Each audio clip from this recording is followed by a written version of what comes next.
Audio Jungle.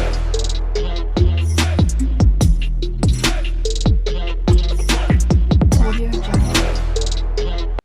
Hello viewers, welcome to our channel. আমি Bankim sir. তোমাদের আগের দিন ফিজিক্যাল সায়েন্সের লাইট চ্যাপ্টারের আলোর প্রতিফলন সম্পর্কে আমরা পড়েছিলাম। আজকে তারই একটা অ্যাপ্লিকেশন, যেটা গোলীয় দর্পণ অর্থাৎ স্পেরিক্যাল মিরর সম্পর্কে আমরা পড়ব। তো দেখো, গোলীয় দর্পণ অর্থাৎ স্পেরিক্যাল মিরর আজকে হচ্ছে আমাদের টপিক। তো এই যে টপিকটা অর্থাৎ গোলীয় দর্পণ, তাকে আমরা কয় ভাগে ভাগ করি? দুই ভাগে ভাগ করে থাকি। একটা হচ্ছে অবতল দর্পণ অর্থাৎ কনকেভ মিরর, আর একটা হচ্ছে উত্তল দর্পণ অর্থাৎ কনভেক্স মিরর। দেখো ওখানে লেখা আছে অবতল দর্পণ আমরা কিভাবে পাই? গোলক, ধরো এই হচ্ছে একটা গোলক, এই গোলকের একটা ছোট্ট অংশ যদি আমি কেটে নিই, ধরো এইটুকু অংশ যখন কেটে নিলাম, তাহলে এটা একটা গোলকের অংশ পেলাম। তার বাইরের দিক অর্থাৎ উত্তল দিকে যদি আমরা প্রলেপ দিয়ে দিই, তাহলে আমরা অবতল দিকটা অর্থাৎ এই দিকটাকে প্রতিফলক তল হিসেবে কাজে লাগাতে পারি। তো যেহেতু আমরা অবতল দিকটাকে প্রতিফলক তল হিসেবে কাজে লাগাচ্ছি, তাই সেটাকে আমরা বলি অবতল দর্পণ। আবার ওই গোলকের অংশেরই যখন আমরা উত্তল দিকটা প্রতিফলক তল হিসেবে কাজে লাগাবো এবং অবতল দিকটাতে প্রলেপ দিয়ে দেবো, তখন যে দর্পণ পাবো সেটাকে বলা হবে উত্তল দর্পণ। ঠিক আছে, ক্লিয়ার সবার? দেখো অবতল দর্পণ, অবতল দর্পণ কি করে? প্রধান অক্ষের সমান্তরাল যে আলোকরশ্মি, এই যে দেখো প্রধান অক্ষের সমান্তরালভাবে যখন আলোকরশ্মি দর্পণে এসে পড়ে, তখন সেটা কি করে? প্রতিফলনের পর সেটা অভিসারী রশ্মিতে পরিণত করে দিচ্ছে, অর্থাৎ একটা বিন্দুতে মিলিত করে দিচ্ছে। আর আমরা জানি যে গোলীয় দর্পণের প্রধান অক্ষের সমান্তরালভাবে যখন আলোকরশ্মি আসে, তখন তা প্রতিফলনের পর সর্বদা ফোকাস বিন্দু দিয়ে যায়। তাহলে যেহেতু অবতল দর্পণ প্রধান অক্ষের সমান্তরাল রশ্মিকে অভিসারী রশ্মিতে পরিণত করছে, তাই অবতল দর্পণকে আমরা অভিসারী দর্পণ বা কনভার্জিং মিরর বলে থাকি।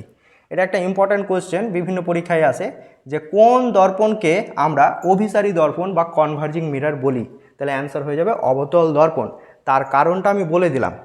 এবার দেখো আর একটা পার্ট, উত্তল দর্পণ অর্থাৎ কনভেক্স মিরর। তো এই উত্তল দর্পণ আবার কি করে? প্রধান অক্ষের সমান্তরাল রশ্মি যখন উত্তল দর্পণে গিয়ে পড়ে, তখন তা প্রতিফলন হয়। এখানে প্রতিফলন হওয়ার পর সেই রশ্মিটা আপতিত রশ্মি প্রতিফলনের পর অপসারী রশ্মিতে পরিণত হয়ে যাচ্ছে। অর্থাৎ দেখো যে মনে হচ্ছে যেন প্রধান অক্ষের ওপর কোনো একটা বিন্দু থেকে অপসৃত হচ্ছে। দেখো, আর যে বিন্দু থেকে অপসৃত হচ্ছে বলে মনে হয়, সেই বিন্দুটাকে বলা হয় মুখ্য ফোকাস বিন্দু এফ। তাহলে এই প্রধান অক্ষের সমান্তরাল আলোক রশ্মি উত্তল দর্পণে যখন গিয়ে পড়ে, তো সেটা অপসারী রশ্মিতে পরিণত হয়ে যাচ্ছে, অর্থাৎ ছড়িয়ে যাচ্ছে, কোনো একটা বিন্দু থেকে ছড়িয়ে যাচ্ছে বলে মনে হচ্ছে। তাই উত্তল দর্পণকে আমরা অপসারী দর্পণ বা ডাইভার্জিং মিরর বলে থাকি। এই হচ্ছে দুটো ইম্পর্টেন্ট কোয়েশ্চেন। আমরা আজকের টপিকে অর্থাৎ এই গোলীয় দর্পণ মানে অবতল দর্পণ এবং উত্তল দর্পণে বিভিন্ন জায়গায়, এই দর্পণের সামনে বিভিন্ন জায়গায় বস্তুকে রাখবো এবং তার ফলে ওই বস্তুর কী রকম প্রতিবিম্ব পাবো সেই ছবিগুলোই আঁকবো, দিয়ে দেখব কি হচ্ছে ব্যাপারটা।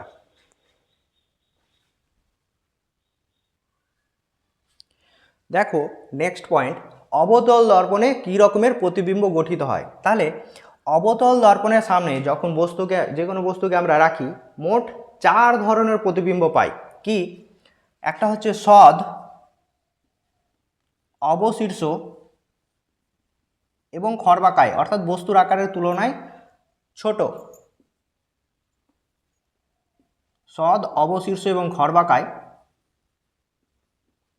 পরের টাইপ হচ্ছে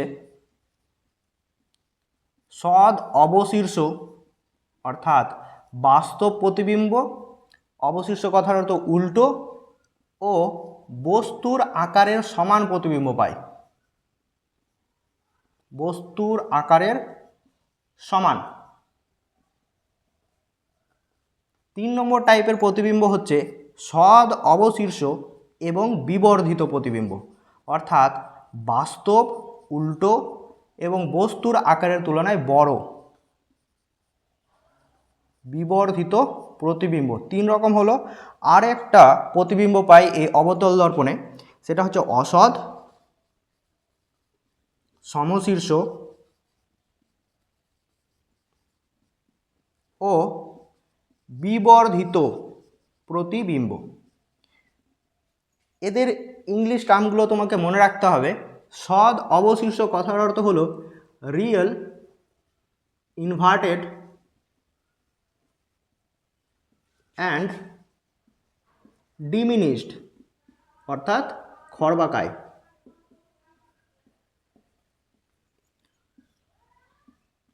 রিয়েল ইনভার্টেড অ্যান্ড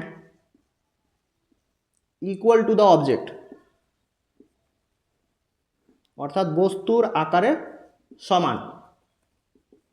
নেক্সট, সদ অবশিষ্ট এবং বিবর্ধিত, অর্থাৎ রিয়েল ইনভার্টেড অ্যান্ড এনলার্জড।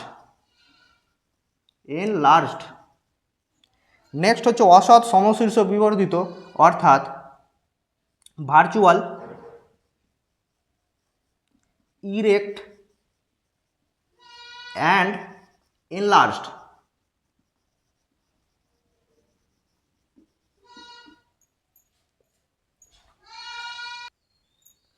দেখো, সদ অবশীর্ষ খর্বাকায় প্রতিবিম্বটা যখন অবতল দর্পণের বক্রতা কেন্দ্র এবং অসীম, অর্থাৎ অসীম এবং বক্রতা কেন্দ্রের জাস্ট আগে পর্যন্ত যে কোনো অবস্থানে তুমি বস্তুকে রাখবে, তাহলে আমরা তার সদ অবশীর্ষ এবং খর্বাকায় প্রতিবিম্বই পাবো। অর্থাৎ অসীম থেকে শুরু করে বক্রতা কেন্দ্রের জাস্ট আগে পর্যন্ত যে কোনো অবস্থানে বস্তুকে তুমি যদি রাখো, দেখো, তাহলে সর্বদা সদ অবশীর্ষ এবং খর্বাকায় প্রতিবিম্বই পাওয়া যায়। আর 2 নম্বর পয়েন্ট দেখো, যখন অবতল দর্পণের সামনে অসীম নয় বক্রতা কেন্দ্রে, অবতল দর্পণের সামনে যখন বক্রতা কেন্দ্রে কোনো বস্তুকে রাখা হয়, তাহলে তার সদ অবশীর্ষ এবং বস্তুর আকারের সমান প্রতিবিম্ব পাবো। আর কোথায় গঠিত হবে? বক্রতা কেন্দ্রেই প্রতিবিম্বটি গঠিত হবে। তারপরের পয়েন্ট, বস্তুকে যখন আমরা বক্রতা কেন্দ্রের পরে এবং ফোকাস বিন্দু পর্যন্ত, মানে বক্রতা কেন্দ্রের জাস্ট পরে থেকে ফোকাস বিন্দু পর্যন্ত যে কোনো অবস্থানে যদি বস্তুকে রাখি, তাহলে তার প্রতিবিম্ব গঠিত হবে অসীম এবং বক্রতা কেন্দ্রের মাঝে। এই হচ্ছে প্রতিবিম্ব গঠিত হয়েছে অসীম এবং বক্রতা কেন্দ্রের মাঝে, এবং সেই প্রতিবিম্বটি হবে সদ অবশীর্ষ এবং বিবর্ধিত প্রতিবিম্ব। 4 নম্বর পয়েন্ট, এটা 4 নম্বর পয়েন্ট হচ্ছে কি, অসদ সমশীর্ষ এবং বিবর্ধিত প্রতিবিম্ব। অর্থাৎ বস্তুকে তুমি যখন ফোকাস বিন্দু এবং মেরুর মাঝে যে কোনো বিন্দুতে রাখবে, তখন তার প্রতিবিম্ব গঠিত হবে অবতল দর্পণের পেছনে সমশীর্ষ এবং বিবর্ধিত প্রতিবিম্ব পাওয়া যাবে। অর্থাৎ অসৎ, সমশীর্ষ এবং বিবর্ধিত প্রতিবিম্ব পাবো কখন? যখন বস্তুকে ফোকাস বিন্দুর পরে এবং মেরুর আগে যে কোনো বিন্দুতে রাখা হয়, তখনই অসৎ, সমশীর্ষ এবং বিবর্ধিত প্রতিবিম্ব পাওয়া যায়। তাহলে এই 4 ধরনের প্রতিবিম্ব আমরা অবতল দর্পণে পেয়ে থাকি। অবতল দর্পণের সামনে বস্তুকে যখন আমরা অসীমে রাখি, অর্থাৎ বস্তু যদি অসীমে থাকে, তাহলে দেখো অসীম থেকে আলোকরশ্মি অবতল দর্পণে এসে পড়ে এবং তারা ফোকাস তলে, অর্থাৎ ফোকাস বিন্দুতে যদি একটা তল কল্পনা করা হয়, সেই তলের ওপর মিলিত হয়। আর যেখানে দুটি আলোকরশ্মি মিলিত হবে, সেখানে প্রতিবিম্ব সৃষ্টি হবে। অর্থাৎ বস্তুর অবস্থান যদি অবতল দর্পণের সামনে অসীমে হয়, তাহলে তার প্রতিবিম্ব গঠিত হবে ফোকাস তলে। তাহলে প্রতিবিম্বের অবস্থান কোথায়? ফোকাস তলে প্রতিবিম্ব গঠিত হয়। বস্তু যদি বিন্দু বস্তু থাকে, তাহলে তার অবস্থান হবে ফোকাস বিন্দুতে, আর বস্তুর যদি একটা নির্দিষ্ট হাইট থেকে থাকে, তাহলে সেটা ফোকাস তলে গঠিত হবে। এবং এই প্রতিবিম্বের প্রকৃতি কীরূপ দেখো, বস্তু অসীমে রাখা আছে, মানে বস্তু অনেক বড়, তার তুলনায় বস্তু হয়েছে ছোট। বস্তুর মাথা বা শীর্ষ দেখো উপরের দিকে আছে, প্রতিবিম্বের শীর্ষ নিচের দিকে আছে, এবং এটি উল্টো প্রতিবিম্ব, মানে অবশীর্ষ, অর্থাৎ সেটি হবে কি সদ। তাহলে প্রতিবিম্বের প্রকৃতি কি হয়ে যাবে? এই প্রতিবিম্বের প্রকৃতি হবে সদ, অবশীর্ষ এবং খড়বাকায় প্রতিবিম্ব সৃষ্টি হয়েছে। যদি বস্তু খড়বাকায় হয়, তাহলে রৈখিক বিবর্ধন, আমরা রৈখিক বিবর্ধনের ফর্মুলা জানি কি, এম ইকুয়াল টু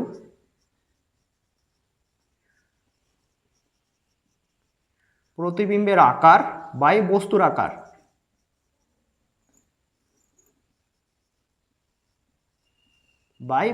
আকার অর্থাৎ আই বাই ও। প্রতিবিম্বের আকারকে আমরা আই ধরলাম, বস্তুর আকারকে ও ধরলাম। তো যখন প্রতিফলনের ক্ষেত্রে আমরা দেখব, তো রৈখিক বিবর্ধন এটা ধরবো আই বাই ও, অথবা মাইনাস মেরু থেকে প্রতিবিম্বের দূরত্ব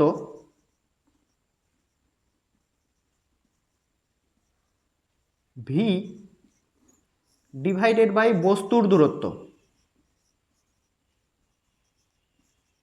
এই হবে আমাদের রৈখিক বিবর্ধনের ফর্মুলা, অর্থাৎ M equal to I by O, যদি আকার দিয়ে ভাবি, মাইনাস ভি বাই ইউ যখন আমরা দূরত্ব দিয়ে ভাববো, অর্থাৎ বস্তু দূরত্ব ইউ এখানে ধরলাম আমরা। তো প্রতিবিম্বের প্রকৃতি হচ্ছে সদ, অবশীর্ষ এবং খর্বাকায়। তো খর্বাকায় মানে কি? প্রতিবিম্বের আকার বস্তুর আকারের তুলনায় ছোট, অর্থাৎ প্রতিবিম্বের আকার এই লব ছোট হওয়ার বড়, তার মানে এম এর মান কি হবে? 1-এর থেকে কম হবে, অর্থাৎ রৈখিক বিবর্ধনের মান লেস দেন 1 হবে। এক্সাম্পল, ধরো রৈখিক বিবর্ধনের মান হলো 0.2, 0.5 এরকম হবে, 1-এর তুলনায় কম হবে, 0-এর তুলনায় বড় হবে।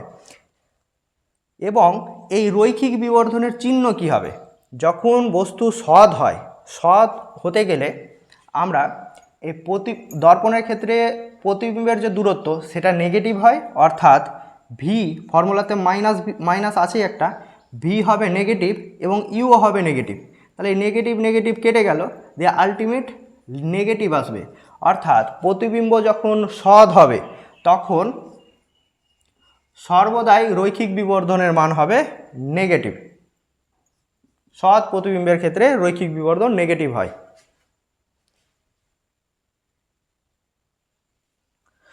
পরবর্তী পয়েন্ট, যখন অবতল দর্পণের সামনে বস্তুকে আমরা অসীম থেকে, এই অসীম থেকে বক্রতা কেন্দ্রের মধ্যে যে কোনো বিন্দুতে রাখবো, ধরো আমি এইখানে বস্তু রাখলাম, অসীম থেকে বক্রতা কেন্দ্রের জাস্ট আগে পর্যন্ত একটা অবস্থানে বস্তুকে রাখলাম, তাহলে এইখান থেকে একটি রশ্মি অবতল দর্পণে গিয়ে পড়বে। যেহেতু এটি প্রধান অক্ষের সমান্তরাল রশ্মি, তাহলে প্রতিফলনের পর এ মুখ্য ফোকাস বিন্দু দিয়ে চলে যাবে। আর একটি রশ্মি নেব যেটা মুখ্য ফোকাস বিন্দু দিয়ে। এবার আমরা জানি যখন রশ্মি মুখ্য ফোকাস বিন্দু দিয়ে দর্পণের ওপর আপতিত হয়, প্রতিফলনের পর সেটা প্রধান অক্ষের সঙ্গে সমান্তরালভাবে চলে যায়। তাহলে এই দুটি রশ্মি পরস্পর এই বিন্দুতে ছেদ করেছে, তাহলে এইখানে প্রতিবিম্বটা সৃষ্টি হবে, এইখানে প্রতিবিম্বটা সৃষ্টি হবে। তো খেয়াল করে দেখো, বস্তুটার দৈর্ঘ্য বা উচ্চতা এতটা ছিল, প্রতিবিম্বের উচ্চতা ছোট হয়েছে, তার মানে, আর দেখো অবশীর্ষ প্রতিবিম্ব গঠিত হয়েছে, উল্টো প্রতিবিম্ব গঠিত হয়েছে, তার মানে এটা সৎ প্রতিবিম্ব হবে। তাহলে প্রতিবিম্বের অবস্থান কোথায়? যখন বস্তুকে আমরা অসীম এবং বক্রতা কেন্দ্রের মাঝে যে কোনো অবস্থানে রাখি, প্রতিবিম্ব সর্বদা বক্রতা কেন্দ্র এবং ফোকাসের মাঝে গঠিত হয়। অর্থাৎ বক্রতা কেন্দ্র সি ও ফোকাস বিন্দুর মাঝে যে কোনো বিন্দুতেই প্রতিবিম্ব গঠিত হবে।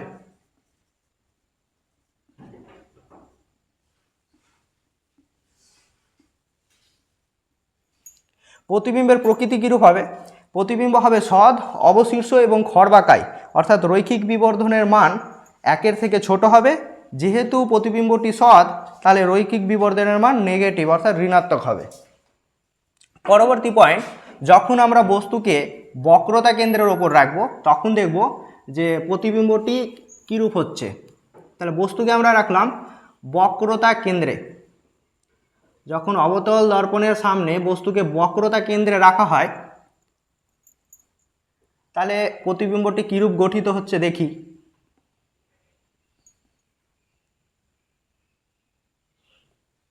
তাহলে বক্রতা কেন্দ্রের ওপর আমি এই বস্তুটিকে রাখলাম, তাহলে এর শীর্ষ থেকে একটি আলোক রশ্মি যাবে, যেটা আমরা প্রধান অক্ষের সমান্তরালভাবে নেব। এই রশ্মিটি মুখ্য ফোকাস বিন্দু দিয়ে যাবে। প্রতিফলনের পর, যেহেতু প্রধান অক্ষের সমান্তরাল রশ্মি, প্রতিফলনের পর সেটা মুখ্য ফোকাস বিন্দু দিয়ে যাবে। আর একটি রশ্মি আমরা নেব যেটা হচ্ছে মুখ্য ফোকাস বিন্দু দিয়ে যাবে। তাহলে মুখ্য ফোকাস বিন্দু দিয়ে যখন দর্পণের ওপর আলোক রশ্মি আপতিত হয়, প্রতিফলনের পর তা প্রধান অক্ষের সমান্তরালভাবে যায়। তাহলে এই রশ্মিটি প্রধান অক্ষের সমান্তরালভাবে যাবে এবং এই বিন্দুতে তারা মিলিত হয়েছে। খেয়াল করে দেখো এই প্রতিবিম্বটি বক্রতা কেন্দ্রেই গঠিত হয়েছে, অর্থাৎ বস্তুকে যদি অবতল দর্পণের সামনে বক্রতা কেন্দ্রে রাখি তাহলে প্রতিবিম্ব বক্রতা কেন্দ্রেই গঠিত হয় এবং বস্তুর আকার বা উচ্চতা যতটা হয় প্রতিবিম্বের আকার বা উচ্চতা ঠিক ততটাই হয়। বস্তু দেখো সোজা ছিল, প্রতিবিম্ব উল্টো হয়ে গেছে মানে অবশীর্ষ হয়ে গেছে, তার মানে এটি হবে সদ অবশীর্ষ এবং বস্তুর আকারের সমান, বস্তুর আকারের সমান প্রতিবিম্ব হবে এর প্রকৃতি।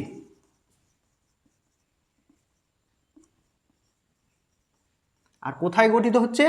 বক্রতা কেন্দ্রে গঠিত হয়, প্রতিবিম্বটি বক্রতা কেন্দ্রে গঠিত হয়। এবার আমরা যদি রৈখিক বিবর্ধন সম্পর্কে চলে আসি, দেখো প্রতিবিম্বের আকার এবং বস্তুর আকার সমান হয়েছে, তাহলে রৈখিক বিবর্ধনের মান কি হবে? একের সঙ্গে সমান হবে, অর্থাৎ লব এবং হর এখানে সমান হয়ে গেছে, তাই প্রতিবিম্বটি বস্তুর আকারে সমান হয়েছে, রৈখিক বিবর্ধনের মান অন হবে। তো যেহেতু প্রতিবিম্বটি অবতল দর্পণের বাম দিকে আছে, তাহলে অবতল দর্পণের বাম দিকে যদি প্রতিবিম্ব গঠিত হয় তাহলে প্রতিবিম্ব দূরত্ব কি হয়? নেগেটিভ হয়। আর বস্তু দূরত্ব, বস্তু সবসময় আমরা বাঁ দিকেই রাখি, তাই বস্তু দূরত্ব নেগেটিভই হবে, অলওয়েজ নেগেটিভ। কারণ অবতল দর্পণের ক্ষেত্রে চিহ্ন যদি আমরা নির্ণয় করি, এখানে আমি ছোট্ট করে একটু চিহ্নটা বুঝিয়ে দিচ্ছি তোমাদের, যে অবতল দর্পণের ক্ষেত্রে কোন চিহ্নটা আমরা নেব। এ হচ্ছে যে কোনো গোলীয় দর্পণ, ঠিক আছে, মানে গোলীয় দর্পণের চিহ্ন নির্ণয়। আমি এক্সাম্পল হিসেবে এখানে অবতল দর্পণ দিয়ে দেখাচ্ছি। এই হচ্ছে প্রধান অক্ষ মেরু। গোলীয় দর্পণের ক্ষেত্রে দূরত্ব সর্বদা মেরু বিন্দু থেকে মাপতে হয়। আমরা যেমন ছোটবেলায় এক্স অক্ষ ওয়াই অক্ষ পড়েছিলাম,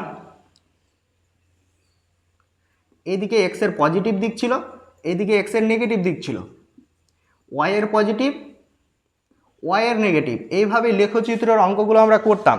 ঠিক একই রকমভাবে এটা মূল বিন্দু ধরেছিলাম, মূল বিন্দু থেকে যখন ডান দিকে যেতাম তখন আমরা নিতাম পজিটিভ দূরত্ব নিতাম। মূল বিন্দু থেকে যখন বাঁ দিকে আসতাম যে কোনো দূরত্বকে আমরা নেগেটিভ নিতাম।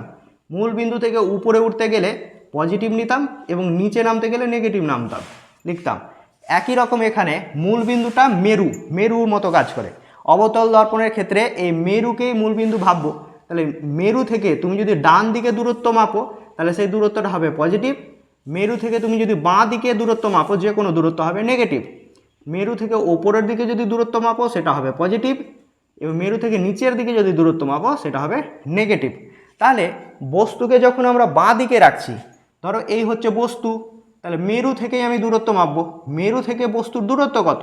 এই মেরু থেকে দেখো বস্তুর দূরত্বকে ইউ ধরলাম, তাহলে এই মেরু বিন্দু থেকে আমাকে বাঁ দিকে আসতে হচ্ছে দূরত্ব মাপতে, তাই বস্তুর দূরত্ব নেগেটিভ। আর প্রতিবিম্ব যদি বাঁ দিকে গঠিত হয়, ধরো এই বিন্দুতে প্রতিবিম্বটা গঠিত হলো, তাহলে এই মেরু থেকে প্রতিবিম্বের দূরত্ব ভি, তাহলে ভি কী হবে? নেগেটিভ।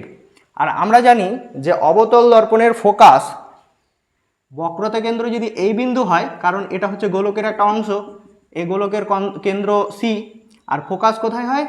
এখানে হয়।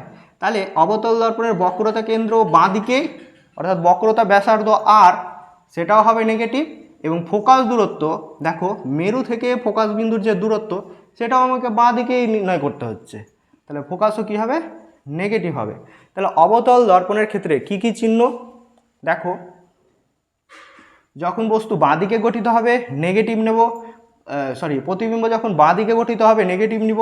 প্রতিবিম্ব যদি ডান দিকে গঠিত হয়, ধরো এখানে প্রতিবিম্ব গঠিত হয়ে গেল, তাহলে প্রতিবিম্ব দূরত্ব পজিটিভ হবে। বস্তু দূরত্ব অলওয়েজ নেগেটিভ, বক্রতা ব্যাসার্ধ নেগেটিভ এবং ফোকাস দূরত্ব নেগেটিভ। তাহলে একটা কোয়েশ্চেন, যে কোন প্রকার গোলীয় দর্পণের ফোকাস দূরত্ব নেগেটিভ হয় বা অবতল দর্পণের ফোকাস দূরত্বের প্রকৃতি কীরূপ? তাহলে অ্যান্সার কী হয়ে যাবে? ঋণাত্মক বা নেগেটিভ ফোকাস দূরত্ব। তাহলে প্রতিবিম্ব এখানে বাঁ দিকে গঠিত হয়েছে, তাহলে প্রতিবিম্ব দূরত্ব হচ্ছে নেগেটিভ এবং বস্তু দূরত্ব নেগেটিভ কেটে গেল। তো সদ যেহেতু প্রতিবিম্ব গঠিত হচ্ছে, রৈখিক বিবর্ধনের মান অলওয়েজ কী হবে? নেগেটিভই হবে। পরবর্তী পয়েন্ট, যখন বস্তুকে আমরা বক্রতা কেন্দ্র এবং মুখ্য ফোকাসের মধ্যে যে কোনো বিন্দুতে রাখবো, ধরে নিলাম বস্তুকে আমি এই একটা অবস্থানে রেখেছি, এ হচ্ছে বস্তু, তাহলে দর্পণ থেকে বস্তুর দূরত্ব এতটা ইউ নেগেটিভ, এর মাথা থেকে একটি রশ্মি গেল যেটা দর্পণে গিয়ে পড়লো। তো যেহেতু এটা প্রধান অক্ষের সমান্তরাল রশ্মি, এ প্রতিফলনের পর মুখ্য ফোকাস বিন্দু দিয়ে চলে যাবে। আর একটি রশ্মি আমরা মুখ্য ফোকাস বিন্দু দিয়ে নেব, তাহলে এটা প্রতিফলনের পর প্রধান অক্ষের সমান্তরালভাবে চলে যাবে এবং এই দুটি রশ্মি পরস্পর একটা নির্দিষ্ট বিন্দুতে ছেদ করবে, সেখানেই হবে প্রতিবিম্বের শীর্ষ। তাহলে এখানে ছেদ করেছে, তাহলে এখানে প্রতিবিম্ব গঠিত হবে। তো দেখো, বস্তুকে যখন আমরা বক্রতা কেন্দ্র এবং মুখ্য ফোকাসের মধ্যে যে কোনো বিন্দুতে রাখলাম, তাহলে প্রতিবিম্বটা গঠিত হয়েছে কোথায়? বক্রতা কেন্দ্র এবং অসীম এদের মাঝখানে, বক্রতা কেন্দ্র এবং অসীমের মাঝখানে। বস্তু ছিল সোজা, প্রতিবিম্ব হয়ে গেছে উল্টো, তাহলে প্রতিবিম্বের অবস্থান কোথায়? বস্তুকে যখন বক্রতা কেন্দ্র এবং ফোকাসের মাঝে রাখবো, তাহলে প্রতিবিম্বের অবস্থান হচ্ছে অসীম ও বক্রতা কেন্দ্রের মাঝে।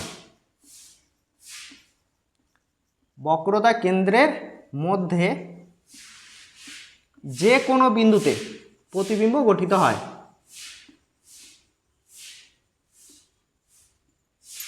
এবং প্রতিবিম্বের প্রকৃতি কীরূপ? তো অবশীর্ষ মানে হচ্ছে সদ, অর্থাৎ সদ অবশীর্ষ। এবং দেখো, বস্তু এতটা ছিল, প্রতিবিম্ব বড় এবং বিবর্ধিত প্রতিবিম্ব পাবো আমরা, এনলার্জ প্রতিবিম্ব পাওয়া যাবে। তো যেহেতু প্রতিবিম্বের আকার বস্তুর আকারের তুলনায় বড়, তাহলে রৈখিক বিবর্ধনের মান কি হবে? 1-এর থেকে বড় হবে। এক্সাম্পল হিসেবে রৈখিক বিবর্ধন ধরে নাও 2 হচ্ছে, 3 হচ্ছে, 4 হচ্ছে, এরকম হবে। তো সৎ প্রতিবিম্ব, তাহলে রৈখিক বিবর্ধনের চিহ্ন কি হবে? নেগেটিভ হবে। নেক্সট, বস্তুকে যদি আমরা এবার ফোকাস বিন্দুতে রেখে দিই, বস্তুকে ফোকাস বিন্দুতে রাখলাম, বস্তুর অবস্থান ফোকাস বিন্দুতে।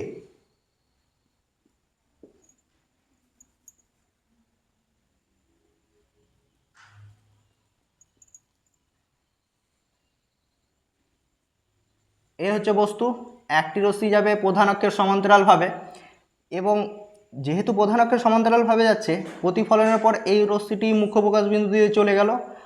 আর একটি রশ্মি, দেখো আর একটি রশ্মি আমাকে মুখ্য ফোকাস বিন্দু দিয়ে নিতে হবে, তাহলে মুখ্য ফোকাস বিন্দু দিয়ে নিলে আমি নিতে পারবো না, তাহলে আমি কিভাবে নেব? বক্রতা কেন্দ্র দিয়ে নেব। তাহলে একটা আলোক রশ্মি এই বক্রতা কেন্দ্র বরাবর দর্পণের উপর পড়লো, আর আমরা জানি যে বক্রতা কেন্দ্র বরাবর যদি আলোক রশ্মি দর্পণে প্রতিফলিত হয়, আপতিত হয়, তাহলে প্রতিফলনের পর সেই বরাবরই চলে যায়, তাই তো? তাহলে এই দুটি রশ্মি দেখো সমান্তরাল রশ্মি হচ্ছে, প্রতিফলনের পর সমান্তরাল রশ্মি হচ্ছে, অর্থাৎ এরা কখনোই পরস্পরকে ছেদ করবে না। কোথায় ছেদ করবে যদি ধরি, তাহলে ধরে নিলাম অসীমে কোনো একটা বিন্দুতে এই দুটি আলোক রশ্মি ধীরে ধীরে ধীরে গিয়ে ছেদ করলো, অর্থাৎ এদের প্রতিবিম্বটা কোথায় গঠিত হবে? অসীমে গিয়ে গঠিত হবে। তাহলে বস্তুকে যদি আমি ফোকাস বিন্দুতে রাখি, তাহলে তার প্রতিবিম্ব কোথায় গঠিত হয়? অসীমে প্রতিবিম্ব গঠিত হয়। ক্লিয়ার? তাহলে প্রতিবিম্বের প্রকৃতি কীরূপ পাচ্ছি? তো কোথাও একটা অসীমে গঠিত হলো, এরকম প্রতিবিম্ব পাবো, অর্থাৎ উল্টো পাচ্ছি, অবশীর্ষ পাচ্ছি। তাহলে সদ অবশীর্ষ এবং বস্তুর তুলনায় অনেক বিবর্ধিত, অনেক বড় হবে, বস্তুর তুলনায় অনেকটাই বিবর্ধিত প্রতিবিম্ব আমরা পাবো। তো হাইলি এনলার্জড রৈখিক বিবর্ধনের মান 1-এর তুলনায় অনেকটাই বেশি। এক্সাম্পল হিসেবে রৈখিক বিবর্ধনের মান ধরে নাও 1000 হয়ে গেল, 5000 হয়ে গেল, অনেকটাই বড় প্রতিবিম্ব আমরা পাবো। তার সৎ প্রতিবিম্ব গঠিত হচ্ছে, তো রৈখিক বিবর্ধনের চিহ্ন কী হবে? ঋণাত্মক হবে, নেগেটিভ হবে। আর একটা পয়েন্ট, বস্তুকে যখন আমরা ফোকাস বিন্দুর জাস্ট পরে এবং মেরুর আগে যে কোনো একটা বিন্দুতে রাখবো, তখন প্রতিবিম্বটা কীরূপ পাচ্ছি দেখছি আমরা। দেখো, তাহলে আমরা সদ অবশীর্ষ এবং খর্বাকায় প্রতিবিম্ব কত দূর পর্যন্ত পেলাম? যখন বস্তুকে অসীম থেকে জাস্ট বক্রতা কেন্দ্রের আগে পর্যন্ত এই দূরত্ব বস্তুকে রাখলাম, তখনই সদ অবশীর্ষ এবং খর্বাকায় প্রতিবিম্ব পেলাম। যখন বক্রতা কেন্দ্রে বস্তুকে রাখলাম, তখন সদ অবশীর্ষ বস্তুর আকারে সমান প্রতিবিম্ব পেলাম। আর যখন বক্রতা কেন্দ্র থেকে ফোকাসের মাঝে রাখলাম, তখন সদ অবশীর্ষ বিবর্ধিত প্রতিবিম্ব পেলাম। ফোকাসে রাখতে গিয়ে দেখছি যে সদ অবশীর্ষ এবং অনেক বিবর্ধিত প্রতিবিম্ব পাচ্ছি। কিন্তু যখন বস্তুকে ফোকাস এবং মেরুর মাঝে রাখবো, তখন তার প্রতিবিম্ব দর্পণের পেছনে গঠিত হবে, সমশীর্ষ প্রতিবিম্ব পাবো আমরা, অর্থাৎ অসৎ, সমশীর্ষ এবং বিবর্ধিত প্রতিবিম্ব পাবো। তো সেই অবস্থানটাই দেখাচ্ছি তোমাদের।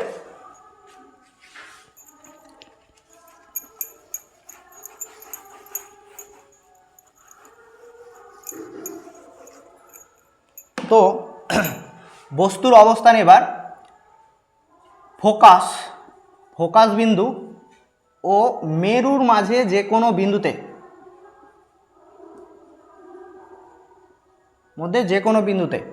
তাহলে এই হয়ে গেল দর্পণ,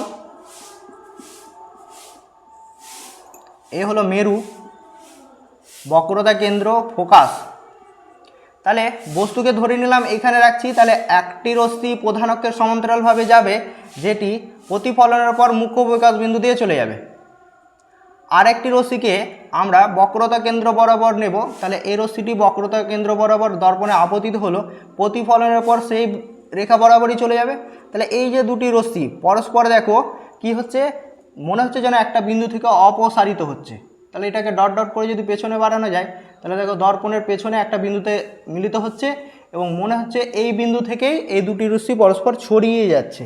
তাহলে এরা তো কখনোই মিলিত হবে না এই দিকে গিয়ে, কখনোই, যেহেতু পরস্পর থেকে দূরত্ব বাড়তেই আছে, এই রশ্মিটা অপসারী প্রকৃতির রশ্মি, কখনোই মিলিত হবে না, ছড়িয়েই পড়বে। তাহলে মিলিত কোথায় হবে? পেছনে গিয়ে মিলিত হয়েছে, মানে ডট ডট আকারে যদি নিয়ে যায় তাহলে এই বিন্দু থেকে অপসৃত হচ্ছে বলে হচ্ছে। তাহলে এখানেই প্রতিবিম্বটা গঠিত হবে। তাহলে বস্তুকে যখন আমরা ফোকাস এবং মেরুর মাঝখানে রাখলাম, তাহলে তার প্রতিবিম্ব দর্পণের পেছনে পেলাম, আর দর্পণের পেছনে প্রতিবিম্ব গঠিত হওয়া মানে সেটা কি হবে? অসৎ এবং সমশীর্ষ হবে। তাহলে প্রতিবিম্বের অবস্থান কোথায়? দর্পণের পিছনে প্রতিবিম্ব গঠিত হলো এবং তার প্রকৃতি হলো অসৎ, সমশীর্ষ এবং বিবর্ধিত। বস্তু এইটুকুটা, প্রতিবিম্ব দেখো অনেকটাই বড়, তাহলে কি হবে? এটা বিবর্ধিত প্রতিবিম্ব পেলাম, বিবর্ধিত। তাহলে রৈখিক বিবর্ধনের মান কি হবে? তাহলে দেখো খেয়াল করে, একটু আগে বললাম মেরু থেকে এখন প্রতিবিম্ব দূরত্ব কোথায়? এইটা। তাহলে মেরু থেকে প্রতিবিম্ব দূরত্ব যখন আমি মাপছি, ভি হচ্ছে পজিটিভ এবং ইউ হচ্ছে নেগেটিভ, কারণ বস্তু এখানে রাখা। তাহলে মেরু থেকে বস্তুর দূরত্ব এইটুকু, ইউ হচ্ছে নেগেটিভ। তাহলে রৈখিক বিবর্ধনের ক্ষেত্রে দেখো, রৈখিক বিবর্ধনের মান 1-এর থেকে তো বেশি হবে, কিন্তু চিহ্নটা কি হবে? প্রতিবিম্বের দূরত্ব ভি সেটা পজিটিভ, এক্ষেত্রে ভি হয়ে গেল পজিটিভ এবং ইউ হয়ে গেল নেগেটিভ। তাহলে আলটিমেট দেখো এই নেগেটিভ কেটে গেল আর রেজাল্ট আমরা পেলাম পজিটিভ। তাহলে এক্ষেত্রে প্রতিবিম্ব যখন অসৎ হলে রৈখিক বিবর্ধন ধনাত্মক বা পজিটিভ হয়। তাহলে এইভাবে আমরা অবতল দর্পণের সামনে বস্তুকে রাখলাম বিভিন্ন অবস্থানে এবং তার ফলে কী ধরনের প্রতিবিম্ব আমরা পেলাম তার ছবি আঁকলাম, তার প্রকৃতি এবং অবস্থান নির্ণয় করলাম। একই রকমভাবে উত্তল দর্পণের ক্ষেত্রেও আমরা করব।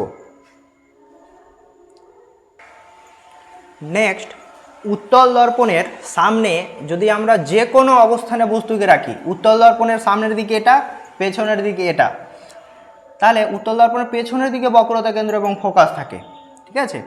তো উত্তল দর্পণের সামনে যে কোনো অবস্থানে যদি বস্তুকে রাখা হয়, তার প্রতিবিম্ব সর্বদা মেরু এবং ফোকাসের মাঝেই গঠিত হয়। যেই কোনো জায়গায় তুমি বস্তুকে রাখো, সর্বদা তার প্রতিবিম্ব মেরু এবং ফোকাস দূরত্ব এর মাঝখানেই হবে। দেখো এখানে প্রতিবিম্বটাই গঠিত হয়েছে। বস্তুর দৈর্ঘ্য এতটা ছিল, প্রতিবিম্বের দৈর্ঘ্য ছোট হয়ে গেছে। তাহলে প্রতিবিম্বের অবস্থান আমরা কি জানলাম? উত্তল দর্পণের সামনে যে কোনো অবস্থানে বস্তুকে রাখলে প্রতিবিম্ব সর্বদা মেরু, দর্পণের পেছনে মেরু ও ফোকাস বিন্দুর মধ্যে গঠিত হয়, ফোকাস বিন্দুর মধ্যে গঠিত হয় যে কোনো অবস্থানে। এবং প্রতিবিম্বের প্রকৃতি কীরূপ হবে? সৎ, সমশীর্ষ, খর্বাকায়, কারণ ছোট প্রতিবিম্ব আমরা পেয়েছি। রৈখিক বিবর্ধনের মান তার মানে 1-এর থেকে ছোট হবে। আর প্রকৃতি কি হচ্ছে? দেখো সমশীর্ষ প্রতিবিম্ব গঠিত হয়েছে, তাহলে অসৎ, সমশীর্ষ এবং খর্বাকায় প্রতিবিম্ব। তাহলে রৈখিক বিবর্ধনের মান কী হবে? অসৎ প্রতিবিম্বের ক্ষেত্রে পজিটিভ হবে। কেমন করে পজিটিভ হলো? দেখো মেরু থেকে আমি বস্তুর দূরত্ব নিলাম ইউ, তাহলে ইউ তো নেগেটিভ, বস্তুর দূরত্ব হচ্ছে নেগেটিভ। আর প্রতিবিম্বর দূরত্ব এতটা, ভি ডান দিকে মাপছি, তাহলে ভি হবে পজিটিভ। তাহলে উত্তল দর্পণের ক্ষেত্রে চিহ্ন নির্ণয় যদি আমি করি, তো এখানে আমি করে দিচ্ছি, দেখো এই হচ্ছে আমাদের উত্তল দর্পণ। উত্তল দর্পণের বক্রতা কেন্দ্র এটা, মুখ্য প্রকাশ বিন্দু এটা, মেরু হচ্ছে এটা। বস্তুকে সর্বদা আমরা বাঁ দিকেই রাখবো, তাহলে ইউ হবে অলওয়েজ নেগেটিভ। প্রতিবিম্ব সর্বদা মেরু এবং ফোকাসের মধ্যেই গঠিত হয়, অর্থাৎ ভি হবে অলওয়েজ পজিটিভ, বস্তু দূরত্ব অলওয়েজ পজিটিভ হবে উত্তল দর্পণের ক্ষেত্রে। এবার দেখো মেরুর ডান দিকে ফোকাস আছে, তাহলে ফোকাস দূরত্ব মেরু থেকে ফোকাস বিন্দুর দূরত্ব ডান দিকে, তাহলে ফোকাস দূরত্ব হচ্ছে উত্তল দর্পণের ক্ষেত্রে ধনাত্মক বা পজিটিভ। তাহলে ধনাত্মক ফোকাস দূরত্ব বিশিষ্ট দর্পণকে কোন দর্পণ বলা হয়? উত্তর হয়ে যাবে উত্তল দর্পণ। উত্তল দর্পণের ফোকাস দূরত্ব ধনাত্মক হয়, বক্রতা ব্যাসার্ধ আর এর মান ধনাত্মক হয়। এই হয়ে গেল উত্তল দর্পণের চিহ্ন নির্ণয়। তাহলে প্রকৃতি কি হচ্ছে? অসৎ সমশীর্ষ খর্বাকায় অসৎ প্রতিবিম্বের জন্য আমরা ভি এখানে পজিটিভ পাচ্ছি, ইউ নেগেটিভ পাচ্ছি। তাহলে আলটিমেট দেখো ভি হয়ে গেল পজিটিভ, ইউ হয়ে গেল নেগেটিভ। এই নেগেটিভ এবং ফর্মুলার নেগেটিভ কেটে গেল, তাহলে রৈখিক বিবর্ধনের মান পজিটিভ পাচ্ছি, অর্থাৎ অসৎ প্রতিবিম্ব পাচ্ছি উত্তল দর্পণের ক্ষেত্রে। এবার আমরা পড়ব যে গোলীয় দর্পণের ব্যবহার, অর্থাৎ অবতল দর্পণ কোন কোন ক্ষেত্রে ব্যবহার করা হয় এবং উত্তল দর্পণ কোন কোন ক্ষেত্রে ব্যবহার করা হয়, সেই ব্যবহারগুলো পড়ব। পরের পয়েন্ট, গোলীয় দর্পণের ব্যবহার। প্রথমে আমরা অবতল দর্পণের ব্যবহার জেনে নেব। তো দেখো অবতল দর্পণ দন্ত চিকিৎসায় ব্যবহার করা হয়, অর্থাৎ দাঁতের চিকিৎসায় ডাক্তাররা অবতল দর্পণের ব্যবহার করে থাকেন। মোটর গাড়ির হেডলাইটে অবতল দর্পণ ব্যবহার করা হয়, তারপরে সার্চ লাইট এবং টর্চ লাইটেও অবতল দর্পণ ব্যবহার করা হয়। একটা জিনিস মনে রাখবে, মোটর গাড়ির হেডলাইটে অধিবৃত্তীয় দর্পণ ব্যবহার করা হয়, অর্থাৎ সেমি সার্কুলার দর্পণ। তো যদি কোয়েশ্চেনে অধিবৃত্তীয় দর্পণ এবং অবতল দর্পণ দুটোই থাকে, অ্যান্সার কিন্তু অধিবৃত্তীয় দর্পণটাই করতে হবে তোমাদের, এটাই প্রেফার পাবে বেশি। তারপরে অবতল দর্পণ আর কি ক্ষেত্রে ব্যবহার করা হয়? দাড়ি কাটার ক্ষেত্রে আয়নাতে বা সেলুনে ব্যবহার করা হয় অবতল দর্পণ। উত্তল দর্পণের ব্যবহার যদি বলি, মোটর গাড়ির রিয়ার ভিউ ফাইন্ডার গ্লাসে, অর্থাৎ যেটাকে আমরা লুকিং গ্লাস বলি, সেই লুকিং গ্লাসে এই উত্তল দর্পণ ব্যবহার করা হয়। রাস্তার স্ট্রিট ল্যাম্পে বা স্ট্রিট লাইটে এভাবে থাকে যে লাইটগুলো দেখবে রাস্তায়, সেগুলোতে এই জায়গাটাই থাকে উত্তল দর্পণ। আর চুরির হাত থেকে রক্ষা পাওয়ার জন্য সোনার দোকানের সামনে দেখবে এক ধরনের আয়না দেওয়া থাকে, যার দ্বারা অনেকটা ক্ষেত্র জুড়ে দেখা যায় যাতে কোনো চোর আসছে কিনা বা ডাকাত আসছে কিনা। তো সেটা দেখতে পাওয়ার জন্য সোনার দোকানের সামনে উত্তল দর্পণ ব্যবহার করা হয়। মেট্রো স্টেশনেও উত্তল দর্পণ থাকে। তো এখানে একটা কোয়েশ্চেন, যে মোটর গাড়ির রিয়ার ভিউ ফাইন্ডার গ্লাসে উত্তল দর্পণ কেন ব্যবহার করা হয়? কারণ উত্তল দর্পণটা দেখতে এরকম শেপ, তো এর দৃষ্টিক্ষেত্র অনেকটাই বেশি, ছোট দেখায় প্রতিবিম্বকে, কিন্তু অনেকটা জায়গা জুড়ে দেখায়। তার জন্য মোটর গাড়ির রিয়ার ভিউ ফাইন্ডার গ্লাসে উত্তল দর্পণ ব্যবহার করা হয়। তো আজকের ক্লাসে আমরা কি জানলাম গোলীয় দর্পণ সম্পর্কে, যে গোলীয় দর্পণ হচ্ছে দুই প্রকার, অবতল দর্পণ এবং উত্তল দর্পণ। অবতল দর্পণের সামনে বিভিন্ন অবস্থানে বস্তুকে রাখলে প্রতিবিম্ব কোথায় গঠিত হয় তাদের বৈশিষ্ট্য জানতে পারলাম। উত্তল দর্পণে কী ধরনের প্রতিবিম্ব গঠিত হয় সেটা জানলাম, এবং গোলীয় দর্পণের ব্যবহার সম্পর্কে জানলাম। তো আমাদের ক্লাস যদি তোমাদের ভালো লেগে থাকে, অবশ্যই আমাদের চ্যানেল বিএস নার্সিং একাডেমিকে সাবস্ক্রাইব করবে, লাইক করবে এবং শেয়ার করবে। এবং আমাদের কম্বো ম্যারাথন ব্যাচে অ্যাডমিশন হতে কন্ট্যাক্ট করবে ওপরে দেওয়া নম্বরে। দেখো ওপরে আমি নাম্বার দিয়ে রেখেছি আমার, 9564067133। এই নম্বরে হোয়াটসঅ্যাপ করে বা কল করে আমাদের combo marathon batch ANM GNM নার্সিংয়ের জন্য চলছে, সেটাতে অ্যাডমিশন নিতে কল করবে।